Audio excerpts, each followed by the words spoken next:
खुलुमबाय रायजोफोर, दिनै फुंबिलिनि खौराङाव फिन खेबसेबाव बयखौ बरायनानै लाग्रोबाय। दासिमनि खौरांफोरा जाबाय।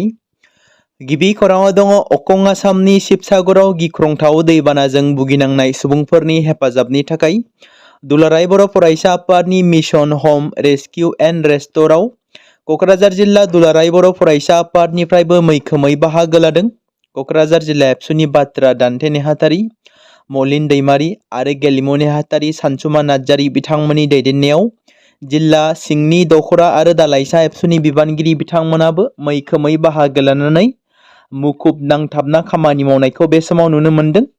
मख'जाथावदि शिबसागर जिल्लानि सिङाव दैबानाजों सिलिंखार जानानै भुगिनांनाय सुबुंफोरखौ मदद होनो एबसुनि मिशन हम रेस्किउ एन्ड रेस्टर हाबाफारिया मैयानिफ्राय नाजिरा सार्कोलनि सिङाव थानाय मासगाव गामिनिफ्राय जागायबाय। मिशन हम रेस्किउ एन्ड रेस्टर बे हाबाफारिखौ दुलाराय बर' फरायसा आफादनि मानाव गेदेर आफादगिरि आरो नेहाथारियानो जयै दैदेनो। 150निबो बांसिन एबसुनि मावथिफ्रा बे समाव सा 200नि बांसिन सिलिंखार जानाय न'खरखौ साखोन सिखोन खालामनो थाखाय शिबसागराव केम्प खालामनानै दङ। अरुणाचल केबिनेटआ लादों मोनसे गोख्रों थांखि। नन एसटिफोरनि सोरखारि साख्रिनि रिजार्भेशनखौ बोखारबाय। नामसाइ जिल्लानि लेकां ओनसोलनि थागिबि नन एसटि फरायसाफोरा मोनथायनिफ्राय गोजानाव थानो गोनां जागोन। 1991 मायथाइयाव जागायजेननाय गोजाम खान्थिया एपि-एसटि बिजाथिफोरनि थाखाय 80% साख्रिखौ आलादा खालामना होदोंमोन आरो 20% गुबुन गासैनिबो थाखाय दोनदोंमोन। बेयो दा मोनसे हाइ पावार कमिटि थामहिनबा एसपिसिनि सुबुरुन होनायनि सायाव बिथा खालामनानै सोलायनाय जादों। 2026नि 80थि उदांस्रि सान महरै 2024 मायथाइनि एप्रिल दानाव छत्तीसगढ़नि कांकेर जिल्लायाव मोनसे गेदेर नक्साल बेरेखा अपारेशननि समाव सीमा रैखाथि गोहो BSFआ गोख्रों साहसि दैदेननायनि थाखाय सा 20 जवानफोरखौ आरोबाव साहसनि थाखाय मेडेलजों मान बावदों। मैया 80थि उदांस्रि सानखालिनो मेडेलफोरखौ फोसावनाय जादोंमोन। बे बोसोराव गासै सा 67 BSF मावफारियानो बान्था होनाय जादों।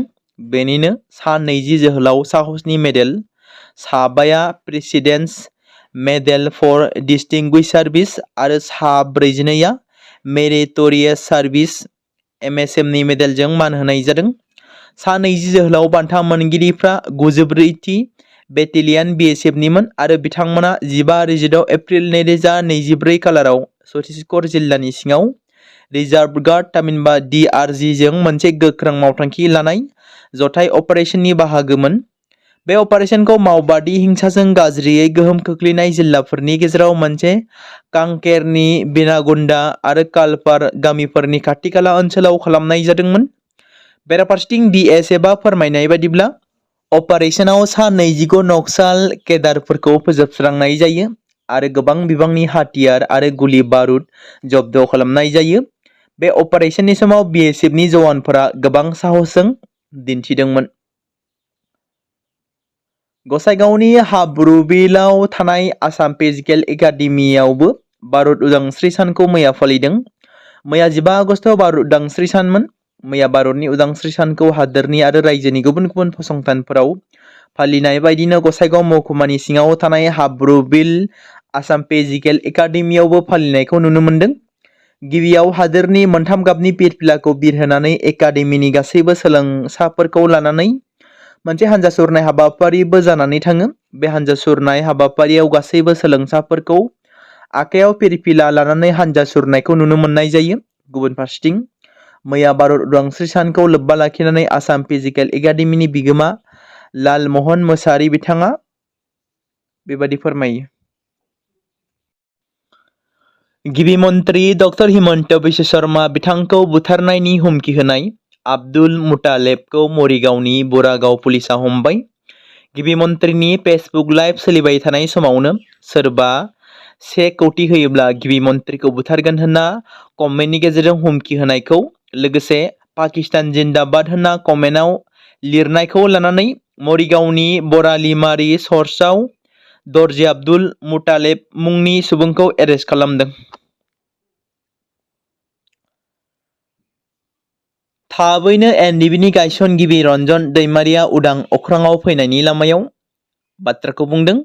दुलाराय बर' फरायसा आफादनि थान्दै हान्जाया जेराव थांनाय बावैसो सान सिगाङाव दुलाराय बर' फरायसा आफादनि दैदेननायाव माखासे आफादनि सोद्रोमाफोर आरो इउपिपिएलनि एमपि बिथांमोना बुंथिदों, जेराव इउनियन मिनिस्टार अफ स्टेट हम एफेयार्स जों दैदेननाय मोनसे थान्दै हान्जा लानानै सावरायनाय जायो।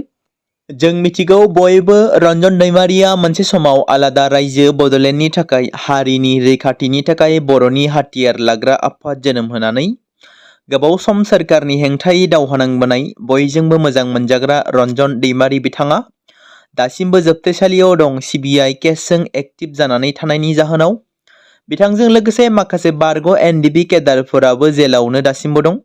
बे बाथ्राखौ मख'नाया गोनांदि 2026 मायथाइनि सुप्रिम कर्टनि गोदान हियारिंनि तारिखआ फिन फोसावजायाखै। आसा खालामो थाबैनो जेन बिथांनि हियारिंनि कालारा फोसावजायो आरो बिथांनि हियारिंआ मोजां फिथाइ थायो। उकिलफोरनि सम मोननाय आरो गुबुन गुबुन आयेनारि जाहोनफोरनि थाखाय बिथांनि हियारिंआ दोनथ'जागासिनो। आसा खालामो थाबैनो जेन बिथांनि हियारिंआ फिन गोदान तारिखआ फोसावजाफिनो। बेराफारसेथिं बिथांनि गेदेमा बिनानाव अनजालि दैमारिनि नाजानाय आरो गोबां बारग' एनडिबिफोरनि गोख्रों नाजाबोबाय थानायजों गोबां खेब हियारिं जानानै थांदोंब्लाबो मोजां फिथाइ थायाखै, जेराव गोबां खेब हियारिं जानो गोनां समावनो उकिलफोरनि सम आरो खाबु होनो हायैनि जाहोनाव गेदेमा बिथांनि हियारिंआ आद्रा जानानै थागासिनो दं। माब्ला बिथांनि फिन हियारिंआ जाफिनगोन, माब्ला बिथाङा जोंनि गेजेराव बर' हारिनि गेजेराव उदां अख्राङाव फैनो खाबु मोनगोन। बे बाथ्राखौ मख'नो गोनांबावदि बर'फोरनि थामथि गोरोबथा बिटिआर गोरोबथानि गेजेरजों एक्स एनडिबिफोरनि जेंना बारग' एनडिबिफोरखौ जेलनिफ्राय उदां लाबोनायनि दफाया दंमोन। थांनाय बावैसो सिगाङाव बिटिआर गोरोबथानि आद्रा थानाय दफाफोरखौ थाबैनो मावफुंलांनाय आयदाफोरखौ लानानै एबा आयदाफोरखौ बिथा खालामनानै भारतनि मानगोनां union minister of state for home एफेयार्सनि मन्त्रि नित्यानन्द रायनि मासि लानानै दैदेननायाव गोदान दिल्लीनि बिथांनि मावख'नि न'आवनो मोनसे गोनांथार सावरायनाय जानानै थाङो। बे सावरायनायाव दुलाराय बर' फरायसा आफादनिफ्राय मानाव गेदेर आफादगिरि गोरोमदाव औवारिजों लोगोसे गाहाय नेहाथारि कनिन्द्र बसुमतारी, नेहाथारि आनन्द दैमारि, खौसे बर' सुबुं आफाद थामहिनबा इउबिपिअनि आफादगिरि मनरन्जन बसुमतारी, गाहाय नेहाथारि पीताम्बर ब्रह्म, बारग' एनडिबि वेलफेयार एस'सियेसननिफ्राय रुजुग्रा मोसाहारि, दानसोरां नार्जारि, एन अखाहादै बिथांमोनाबो बाहागो लादोंमोन। सावरायनायावनो रायजो सभानि मानगोनां एमपि आरो बिटिआरनि सागानगिरि बारग' गाहाय मावफुं सोद्रोमा प्रमद बर' बिथांमोनाबो बाहागो लादोंमोन। आरो बेयावनो बिटिआरनि सागानगिरि बारग' लोगो आफादगिरि मावफुं सोद्रोमा गबिन्द चन्द्र बसुमतारी, बिटिआरनि सागानगिरिफोर रनजित बसुमतारी, हम एफेयार्सनि joint secretary Niraj Kumar Bansal IAS बिथांमोनाबो बाहागो लादोंमोन। जानानै थांनाय बे सावरायनायाव बिटिआर गोरोबथानि आद्रा थानाय दफाफोरखौ थि समाव सिमाजों लोगोसे आबुङै मावफुंनाय, बिटिआरनि सिमाखौ बांहोनाय, गं 634 थालांनाय बर' गामिफोरखौ थाबैनो बिटिआरआव सोसननाय बायदि बायदि आयदाफोरखौ लानानै सावरायनाय जादों।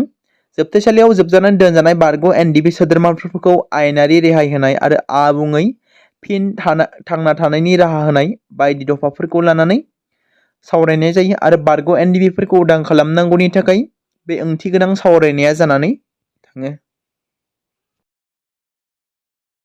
80थि उदांस्रि सान क'क्राझाराव फालिदों। क'क्राझाराव फालिनाय 80थि उदांस्रि साननि हाबाफारियाव बिटिसिनि गाहाय खुंगिरि हाग्रामा महिलारि आरो एमएलए शिउली महिलारि थामहिनबा बिसि फिसाया बाहागो लादों। 15 आगस्ट 80थि उदांस्रि सानजों लोब्बा लाखिना क'क्राझाराव जिल्ला खुंथाया जायगानि सोरखार, गोजौ गेजेर आरो माल्टिपार्पस फरायसालिनि गेलेग्रा फोथाराव जथायै मोनसे गिदिर हाबाफारि खुंनायजों लोगोसे फालिनाय जायो। गाहाय आलासि महरै बिटिसिनि गाहाय हाग्रामा महिलारिया हादोरारि मोनथाम गाबनि फिरफिलाखौ बाहागो लानानै बिरहोयो आरो फोरबोआरि मान बावो। बाहागो लायो आसाम पुलिस एसएसबि नि सोद्रोमाफोर, हमगार्डनि सोद्रोमाफोरजों लोगोसे फरायसुलिफोर एबा फरायसा फरायसुलिफोरजों लोगोसे आरोबाव माखासे रायजोफोरा बाहागो लायो। बे फालिनाय हादोर अनफावरि मेथाइ रोजाबो, मोसानाय दिन्थिफुंनायबो जायो, जाय हादोर अनफावरि आरो माहारियारि खौसेथिनि मोन्दांथिखौ बांहोयो।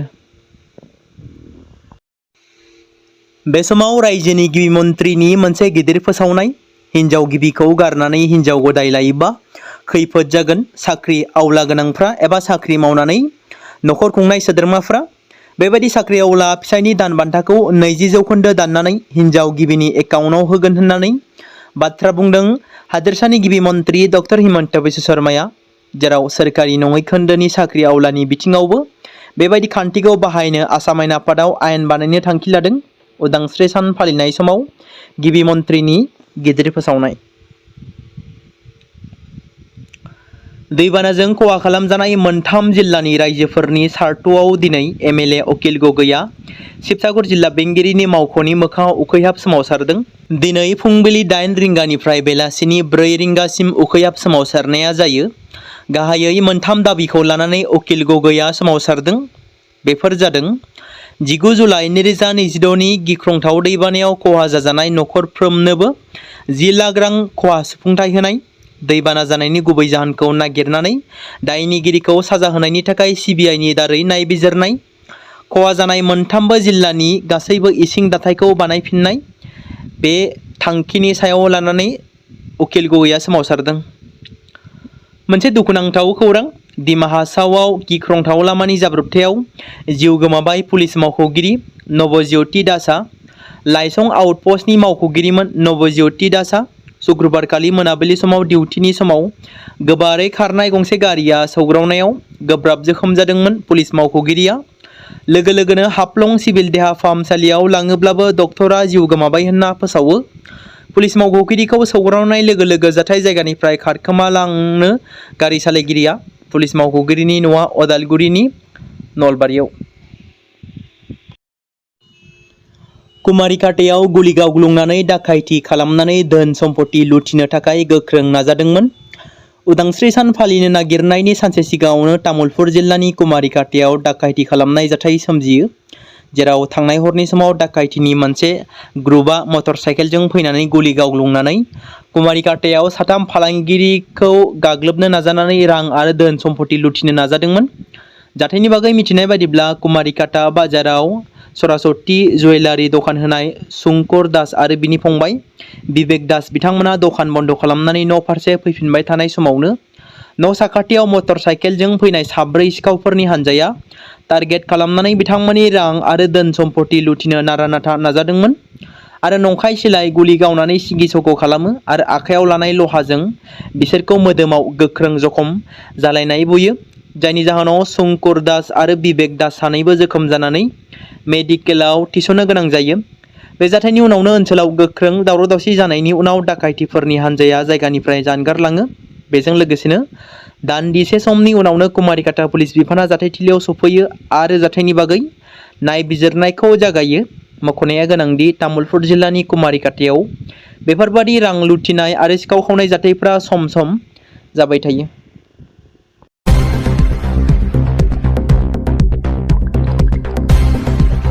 बे समाव मोनसे गोजोनथाव खौरां बाक्सा जिल्लानि बरमायाव थानाय रुरेल एकाडेमिया लानानै फैदों नोंथांमोननि थाखाय मोनसे गोजोनथाव खौरां।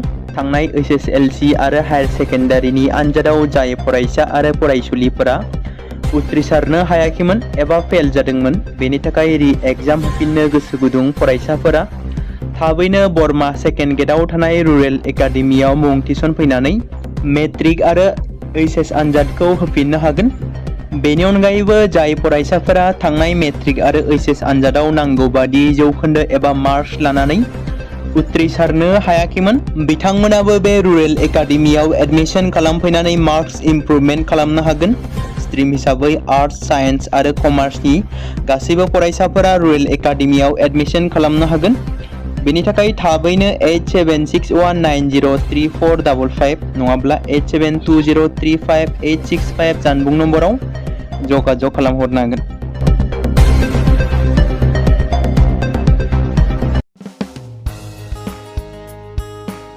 बे समाव मोनसे गोनां फोसावथाय बर' सावथुन नायनानै मोजां मोनग्रा गासै बर' रायजो राजाफोरनि गेजेराव लानानै फैदों मोनसे बर'नि OTT प्लेटफर्म गोनां, जाय प्लेटफर्मनि गेजेरजों नोंथांमोना बर'नि गोदान गोजाम सावथुनफोरखौ नुनो मोनगोन।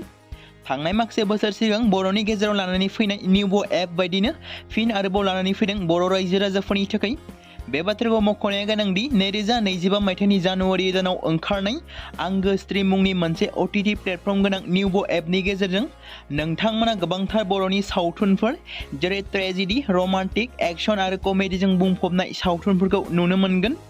जेरै सनानि नखर, थांखि गैयै समाज, अनसुला आफा, हिर', बिमा बायदि बाजै, अर, थैसाम, वान्टेड, संदान आरो रं नाम्बार बायदि सावथुनफोरा मख'जाथाव। बेफोर सावथुनफोरखौ नायनो थाखाय नोंथांमोना गिबियावनो आंगो स्ट्रीम एपखौ गावनि मबाइलाव थानाय प्ले स्ट'रनिफ्राय डाउनल'ड खालामनानै लोगोसे इनस्टल खालामनानै गावनि मबाइल नाम्बारजों लगइन खालामनानै लाग्रोनांगोन।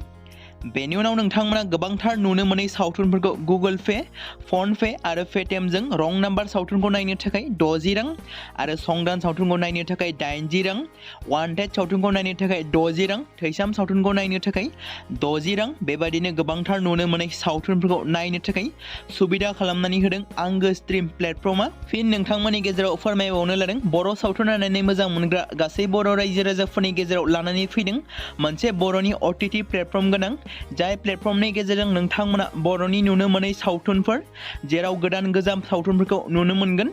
बे बाथ्राखौ मख'नाया गोनांदि 2025 मायथाइनि जानुवारि दानाव दिहुनजानाय आंगो स्ट्रीम मुंनि मोनसे OTT प्लेटफर्म गोनां एपनि गेजेरजों नोंथांमोना गोबांथार बर'नि ट्रेजेडी, रमान्टिक, एक्शन आरो कमेडीजों बुंफबनाय सावथुनफोरखौ नुनो मोनगोन। जेरै रं नाम्बार, संदान, वान्टेड, थैसाम, अर, बिमा बायदि बाजै, हिर', अनसुला आफा, थांखि गैयै समाज, सनानि नखर बायदि बायदि सावथुनफ्रा मख'जाथाव।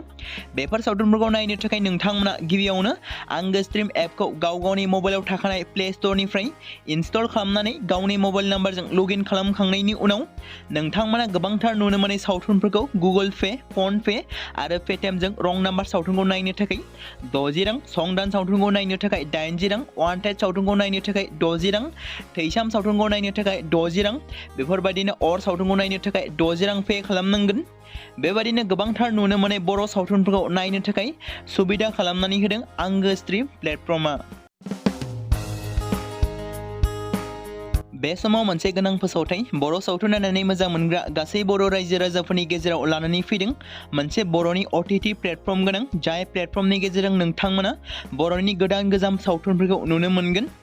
थांनाय माखासे बोसोर सिगां बर'नि गेजेराव लानानै फैनाय निउबो एप बायदिनो फिन आरोबाव लानानै फैदों बर' रायजो राजाफोरनि थाखाय।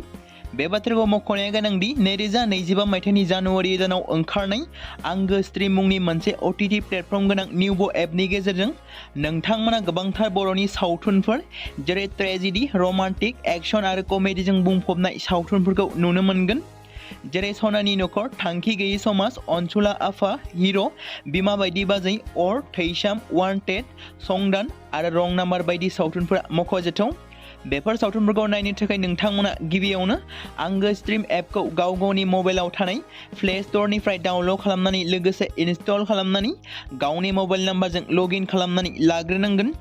बेनि उनाव नोंथांमोना गोबांथार नुनो मोनै सावथुनफोरखौ गुगोल पे, फन पे आरो पेटिएमजों रं नाम्बार सावथुनखौ नायनो थाखाय 60 रां आरो संदान सावथुनखौ नायनो थाखाय 80 रां, वान्टेड सावथुनखौ नायनो थाखाय 60 रां, थैसाम सावथुनखौ नायनो थाखाय 60 रां बेबायदिनो गोबांथार नुनो मोनै सावथुनफोरखौ नायनो थाखाय सुबिदा खालामनानै होदों आंगो स्ट्रीम प्लेटफर्मा। फिन नोंथांमोननि गेजेराव फोरमायबावनो लादों बर' सावथुन नायनानै मोजां मोनग्रा गासै बर' रायजो राजाफोरनि गेजेराव लानानै फैदों मोनसे बर'नि OTT प्लेटफर्म गोनां जाय प्लेटफर्मनि गेजेरजों नोंथांमोना बर'नि नुनो मोनै सावथुनफोर जेराव गोदान गोजाम सावथुनफोरखौ नुनो मोनगोन। बे बाथ्राखौ मख'नाया गोनांदि 2025 मायथाइनि जानुवारि दानाव दिहुनजानाय आंगो स्ट्रीम मुंनि मोनसे OTT प्लेटफर्म गोनां एपनि गेजेरजों नोंथांमोना गोबांथार बर'नि ट्रेजेडी, रमान्टिक, एक्शन आरो कमेडीजों बुंफबनाय सावथुनफोरखौ नुनो मोनगोन। जेरै रं नाम्बार, संदान, वान्टेड, थैसाम, अर, बिमा बायदि बाजै, हिर', अनसुला आफा, थांखि गैयै समाज, सनानि नखर बायदि बायदि सावथुनफ्रा मख'जाथाव। बेफोर सावथुनफोरखौ नायनो थाखाय नोंथांमोना गिबियावनो आंगो स्ट्रीम एपखौ गावनि मबाइलाव थाखानाय प्ले स्ट'रनिफ्राय इनस्टल खालामनानै गावनि मबाइल नाम्बारजों लगइन खालामखांनायनि उनाव नोंथांमोना गोबांथार नुनो मोनै सावथुनफोरखौ गुगोल पे, फन पे आरो पेटिएमजों रं नाम्बार सावथुनखौ नायनो थाखाय 60 रां, संदान सावथुनखौ नायनो थाखाय 80 रां, वान्टेड सावथुनखौ नायनो थाखाय 60 रां, थैसाम सावथुनखौ नायनो थाखाय 60 रां बेफोरबायदिनो अर सावथुनखौ नायनो थाखाय 60 रां पे खालामनांगोन। बेबायदिनो गोबांथार नुनो मोनै बर' सावथुनफोरखौ नायनो थाखाय सुबिदा खालामनानै होदों आंगो स्ट्रीम प्लेटफर्मा।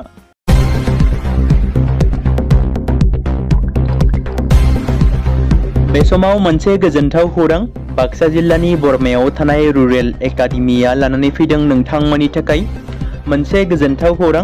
थांनाय एसएसएलसी आरो हायर सेकेन्डारिनि आनजादाव जाय फरायसा आरो फरायसुलिफोरा उथ्रिसारनो हायाखैमोन एबा फेल जादोंमोन, बेनि थाखाय रि एग्जाम होफिननो गोसो गुदुं फरायसाफोरा थाबैनो बरमा सेकेन्ड गेटआव थानाय रुरेल एकाडेमियाव मुं थिसनफैनानै मेट्रिक आरो एचएस आनजादखौ होफिननो हागोन। बेनि अनगायैबो जाय फरायसाफोरा थांनाय मेट्रिक आरो एचएस आनजादाव नांगौ बादि जौखोन्दो एबा मार्क्स लानानै उथ्रिसारनो हायाखैमोन, बिथांमोनाबो बे रुरेल एकाडेमियाव एडमिशन खालामफैनानै मार्क्स इमप्रुभमेन्ट खालामनो हागोन। स्ट्रिम हिसाबै आर्ट्स, साइन्स आरो कमार्सनि गासैबो फरायसाफोरा रुरेल एकाडेमियाव एडमिशन खालामनो हागोन। बेनि थाखाय थाबैनो 8761903455 नङाब्ला 8720358865 जानबुं नम्बराव जगाजग खालामहरनो हागोन।